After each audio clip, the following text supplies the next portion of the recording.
Tax refund season is around the corner, and I have some bad news. A tax refund is not free money. A tax refund is not a bonus, and a tax refund is not a good thing for your money. Instead, a tax refund really is a 0% loan that you are giving to the United States government because you overpaid how much money you owed in taxes. That's why you're getting a tax refund, not free money fund. And ironically, when those tax refund checks go out, sales at companies go up. Why? Because the average tax refund check is now around $2,000. And that's why in this video, I want to do three things. I want to talk about number one, why do these tax refunds happen? Number two, I want to talk about how you don't have to keep overpaying on your taxes as a licensed attorney who's not your attorney. And number three, how you can actually use a refund if you're getting one to make yourself wealthier instead of everybody else around you. Now, the reason why these tax refunds happen is because when you go to work and you get paid this income, the first thing that happens before you actually get that money is your taxes are taken out of your paycheck. Legally, they call it taxes withheld.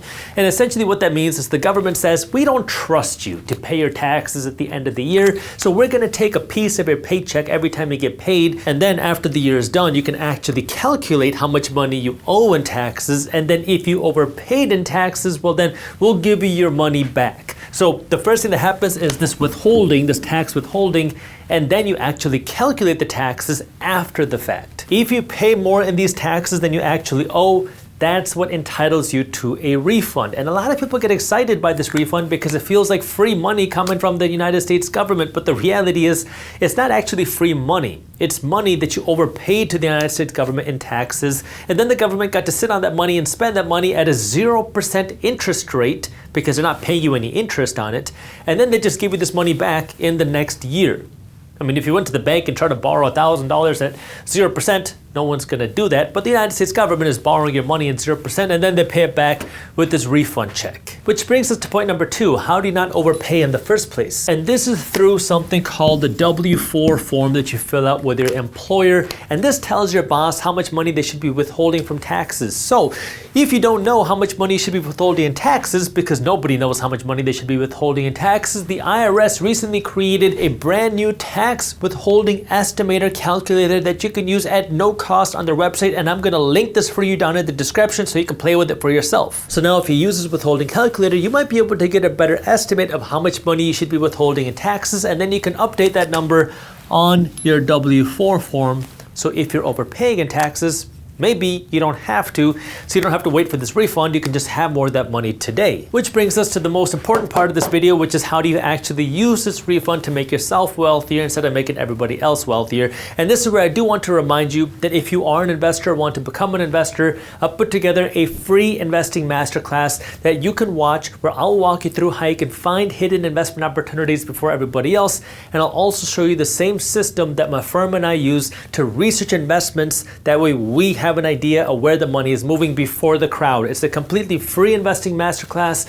All you have to do is register, and when you register, we're also going to give you market briefs, my newsletter for investors, as a complimentary bonus for free just for joining. So if you want to watch the investing masterclass and get market briefs all for free, all you have to do is click the link down in the description below. Now, if you want to use your tax refund in the smartest way possible, the first thing you got to do is actually get your tax refund. And according to the IRS, the number one reason why tax refunds get delayed is because of missing documents. So make sure you upload your W-2 or 1099 documents on time. That way, if you're expecting a tax refund, you can actually get it on time. Now, when you get this tax refund, do not use that money as a down payment on a car. Do not use that money to go out and buy yourself a fancy watch. And do not use that money to finance a nice vacation to Cancun or the Bahamas. And the reason why is if you want to build wealth, you have to understand the difference between an asset and a liability. All of these things right here are liabilities. And the way you can really understand an asset and a liability is just look at the flow of money, because an asset has the flow of money going into your pocket. A liability has the flow of money leaving your pocket. So when you go out, I'm just gonna label that liability right there. When you go out and you take this extra money, your tax refund, which is really just your money, but if you take this tax refund money and you go and you buy a watch, you buy a car, you buy a vacation, this is money leaving your bank account going to Rolex. This is money leaving your bank account going to BMW. It's money leaving your bank account going into Delta. I want you to take that money and keep it and actually try to grow it. That's what an asset is. And what every wealthy person understands is that the way you become wealthy is when you have money coming in from your assets without you having to go to work to get paid. And now you can use this money from your assets to fund your lifestyle. That's what true financial freedom is. And it's really unfortunate that we're never taught this concept in school. But in school, we're taught to go to school to get a job. Why do we get a job? To earn an income. Why do we get an income? So we can have a nice house, so we can have a nice car, so we can have a nice watch, so we can live a nice life. But what you're doing in that lifestyle is you're paying for everybody else's nice life. You're paying for all these other people to become wealthy. When in reality, the way that you become wealthy is by not making everybody else rich. I mean, you actually have to kind of look broke to become wealthy. And the reason why is because when you look broke, what that means is you're no longer paying BMW, you're no longer paying Rolex, you're no longer paying Delta, you're keeping the money for yourself. And I'm not saying just keep this money in your savings account, because if you keep this money in your savings account, that money is losing value to inflation. I was recently on the Diary of a CEO podcast, and one of the topics of discussion was that there was a guy that they talked about who had about $1 million in his savings account, and the reason why was because he was scared to invest. And the question was, is that a good thing or a bad thing? Now, it's better to have that $1 million in your savings account than blow it on a bunch of stupid stuff. But if you have the $1 million in your savings account and your savings account is paying you 0.5% a year because, well, savings accounts don't really pay that much. In fact, a lot of savings accounts pay actually a lot less than that. While inflation is 3% a year, that means your savings are losing 2.5% of its buying power a year. Now, that's $25,000 of lost buying power every single year. And I get it, $1 million is a lot of money, but it's the same thing if it's $100. You're losing buying power because the prices of things are going up. And they've gone up for the last 5 years. They've gone up over the last 50 years, and they're going to continue to go up over the next 5 years and the next 50 years as well. And so it's not a good thing to save all of your extra money. Although, yes, it's good to save it, some of it, for a specific reason. But the way you become wealthy is by investing the additional money, because savings have their purpose. You want to save money for an emergency. You want to save money for your investments. You want to save money to make a purchase. All those are good reasons to save. But you also want to be investing your money because that's where your wealth is built. And yes, investing is risky, but the reality is you're never going to become wealthy unless you can become an investor. And that's why it is so important for you to understand this concept of assets versus liabilities, because you need to be allocating your money into these assets that are going to pay you. Because imagine this, imagine if you own the assets that are paying you now $1,000 a month. Well, now you can use that $1,000 a month to pay for your groceries. You can use $1,000 a month to get you a car. You can use $1,000 a month to buy you a watch, to buy you a vacation. And once you get it, those assets don't go away. They continue to be there. That's the mindset shift that you have to make. Now, it's not easy to get to $1,000 a month of income from your investments, but it's possible. And if you're willing to stick with it for 10 years, I'll call it a decade of sacrifice, well, now you have the potential to build real wealth. You have the potential to build real income. You have the potential to build real freedom from your investments. But the only way you can do that is by taking your extra money and throwing it into these investments, into these assets, and then letting those assets grow for the long term. And that's what being wealthy is all about. Because what a lot of people do, and the mistake a lot of people make, is they get this extra money and they think in terms of net zero. I make $2,000, how can I spend $2,000? Oh my God, if I could make an extra $10,000, I would buy myself this amazing vacation. I would buy myself this amazing watch. That's how we think. We think in terms of spending. But the reality is that spending thinking is making everybody else around you rich, but the person that stays broke is you, because you're constantly paying for everybody else's mortgage. You're constantly paying for everybody else's kids' college funds, and it's your hard work that's paying for it. And that's why I want you to be an investor first and understand how money works. Because what wealthy people do is they learn the rules of money. They understand how taxes work. They understand how to gather more income. They understand how to grow that income and how to keep that income, versus everybody else is just thinking about, all right, I'll just go to work and spend my money. And that's the game that I want you to learn. Yes, it is more accessible now than ever before thanks to YouTube University, but you got to be the one to make that shift and understand that there is a different game that wealthy people are playing. Now you can hate it or love it, I really don't care. The reality is this game is happening, and once you understand that, you can now learn to capitalize on this game.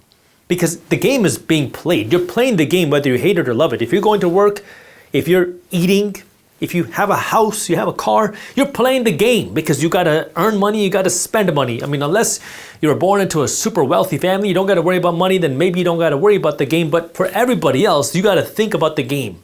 Now, hate it or love it, you're playing the game. What I'm telling you is might as well learn the rules to the game. That way you can learn how to win in the game, because 98% of people have no idea that this game even exists. But that's what wealthy people are doing. And when you understand this versus this, what's going to happen is you're going to want to stop spending money on these liabilities as fast as possible. That way you can throw more money into these investments, and you're going to make mistakes. Don't get me wrong, you're going to screw up, you're going to lose money, you're going to go through recessions, you're going to go through market crashes, but then you're going to find the opportunities, and then you're going to be able to grow your wealth. But it takes time, and it takes the discipline to not get caught up into all the get rich quick stuff out there that are how to flip your options trades and how to flip and trade stocks into penny trades and Forex and all this other stuff that is promising these huge returns, when in reality, you don't need that to become wealthy. Warren Buffett, one of the wealthiest people in the world, arguably the best investor in the world, has averaged 19% a year on his investments, which has made him the wealthiest person in the world. The reason why I say that isn't so you try to get 20% returns, because that is really difficult. But the reason why I say that is because there's a lot of people on the internet promising you 50% returns, 100% returns. Well, if that was real, they would be doing it. And those 50 to 100% returns are not sustainable. Maybe you do it 1 year, 2 years, maybe 3 years, but over the long term, it's not sustainable. But there are ways to get slightly better than the market returns. I mean, there are ways to get 12% returns, 13% returns, 14% returns, which can compound over the long term. But it requires more work and time and research. And that's where you got to understand how involved you want to be in the game of actually investing your money. But it is possible to grow your money at a rate that's better than the market. Now, if you are more active, like if you're building a business, now it's much more common to see 20% returns, 200% returns. But if you're just passively investing your money, it's much harder to consistently sustain that. And a 20% compounded return has built one of the wealthiest fortunes in the world.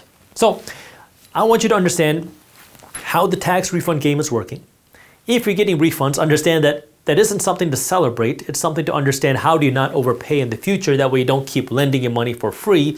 But if you are getting a refund, or if you find any extra money, how do you actually use that money to make yourself wealthy? And again, a reminder, if you are an investor or want to become an investor, I'll put together a free investing masterclass where I'll show you the investing system that my firm and I use. It's all laid out in the masterclass. If you want to check that out, I have the link for you down in the description. And again, if you enjoyed this video and got value out of it, the best thank you is to share this video with a friend, a colleague, a family member, or a fellow investor. In the early 1970s, the United States government had borrowed so much money. President Richard Nixon severed the tie between the United States dollar and physical gold. I have directed Secretary Connally to suspend temporarily the convertibility of the dollar into gold. Now, if you notice what he said this was temporary, and here we are 54 years later, and the dollar is still not